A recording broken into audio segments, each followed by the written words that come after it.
Hi everybody, welcome back. This is the fourth video. I'm so excited to be doing the next phase, which is going to be our shading and blending phase.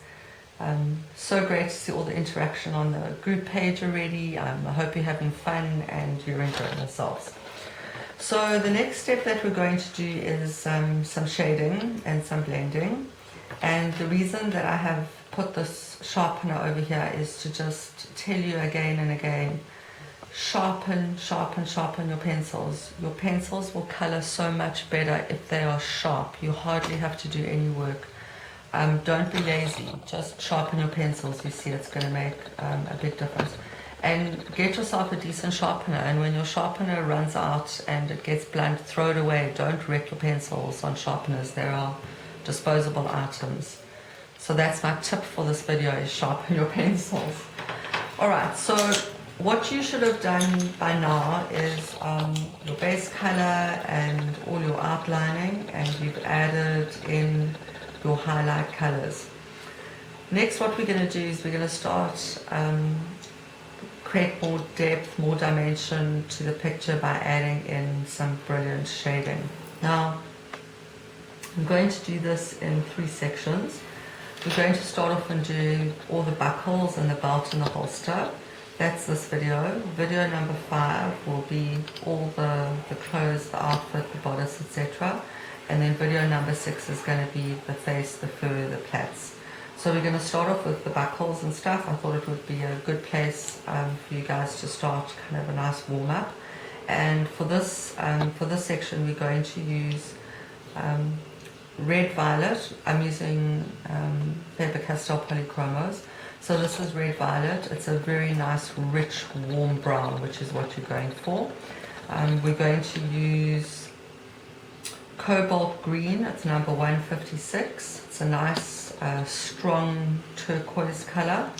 One of my absolute favorite colors, cobalt turquoise, number 153. See, we're getting some nice variation in tone there. And also dark chrome yellow, it's number 109, we need that. And we might need this true green again, so we'll just put it over there. Going to start off with the darkest color here, which is the red violet. If you have a look, you will see that this buckle has been done, the leather straps, but not this one. So I've done one to show you, and then I'm going to do this one with you. I haven't done the brass bits yet. I thought I'll do that with you, but this one has been done. So you can see here, this gives you a very good idea of the effect that we're going for. So now we've added in these highlight colors, the green in this instance, and what we're going to do is we're going to color. I love the way Bennett does these shading lines. You can really pick up a couple of lines together, color them in, and get lovely kind of gaps of light and dark. We're going to color around that area, make it darker there, along the bottom area. Now you must remember that the base color that we've done is really just a highlight color, and we want to go over this and add some nice contrast.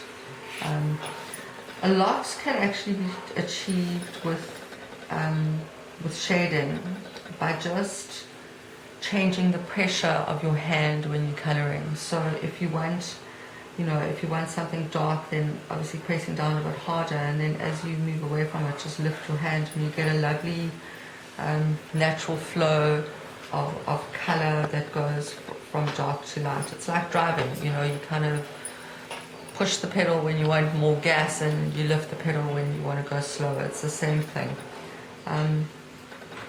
So the side as well, going in here, finding all the shadow lines that have been put in for us.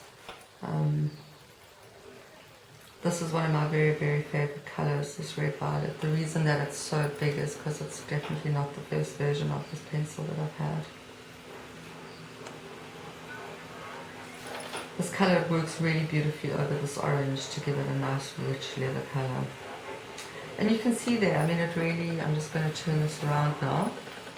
You can see that, it's not there's nothing really exact or precise. We've picked up, you know, some of the shading in here. We've made our edges darker. We've left a bit of light coming through, and overall it creates quite a nice effect. Over here on the inside of this buckle, where the shadow lines are nice and tight and close to each other, the way that I interpret that is to go in quite dark there. Again, pressing harder, and then I'm lifting my pencil as I move away from it to get a nice kind of trail of color as we go away. There we go, same thing. Adds such a gorgeous contrast.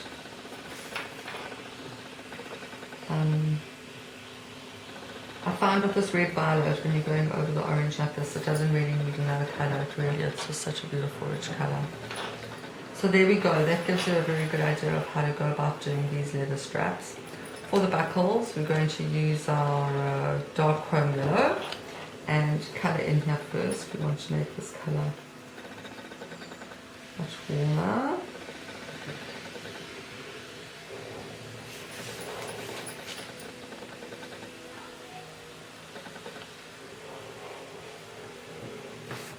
And then same color with the red violet. All the areas where there's a bit of shadow and color over there. I love doing this little trail of color. It's almost turning anything into like a little rainbow of color. Moving around here. You know, we're kind of creating effect. We're not looking for perfect colouring at all here. These are brass buckles. They're catching the light in different ways.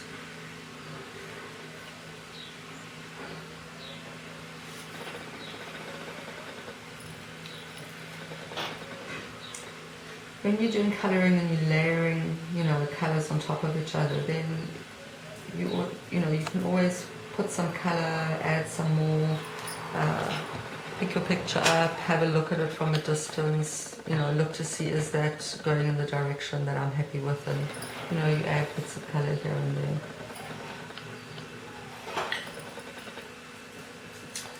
These buckles, all the straps, pretty much exactly the same thing that we're going to do with the dark pencil, the red violet, going to add in some lovely tone here, some shading. Long lines. With shading as well, it's the dark color that you need to add that really makes the difference, because you're looking for a contrast, and if you don't have the dark tone, then the light tone doesn't really show up so much. So don't be scared to put in your dark color. I do it, you know, slowly, gently, in layers. I'm not in a hurry. Don't be in too much of a hurry. You know, do it in bits and pieces, and you know, look at your work away from you, and see how the colors actually building up.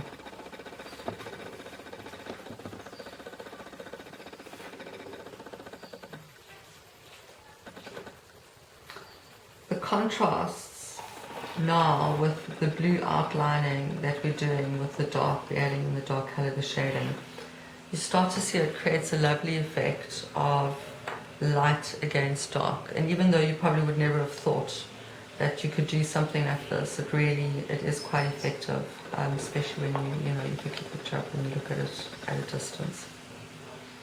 Yeah. So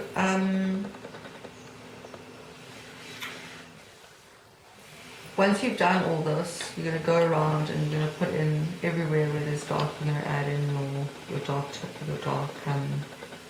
tone.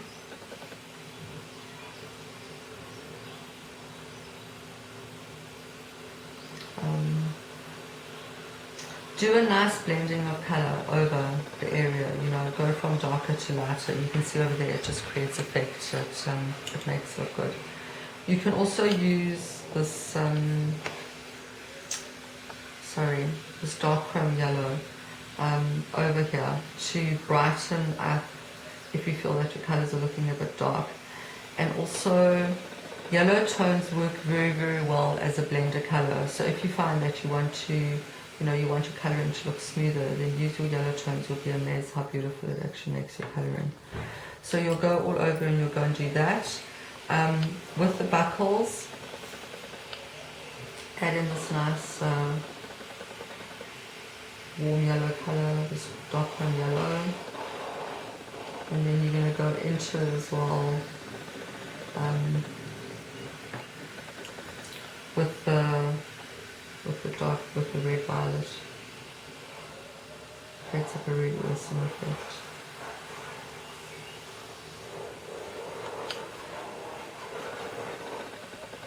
You might find that you need a little bit more orange. This one is number, that's 115, it's tiny, this little pencil. You know, you want to brighten it up a bit, make it look more orangey gold. So it looks really nicely. While I'm doing this, there's another thing that I was thinking. If you're finding with your colouring that you're not getting, that you're struggling to get a nice intensity of colour, just have a look and see how you're holding your pencil. Do you hold your pencil like that? Some people hold their pencils quite far away from them. If you do, you're going to struggle to get intensity of colour. I find the closer you hold it to the nib, the more controlled it actually is, especially if you're wanting to get colour in those little areas. So that's another thing that you can kind of just look at now. So that's your next step. Off you go to do all your straps and your buckles in the holster. And I'll catch up with you in the next video. We're then going to tackle this lovely, gorgeous outfit. Okay, ciao for now.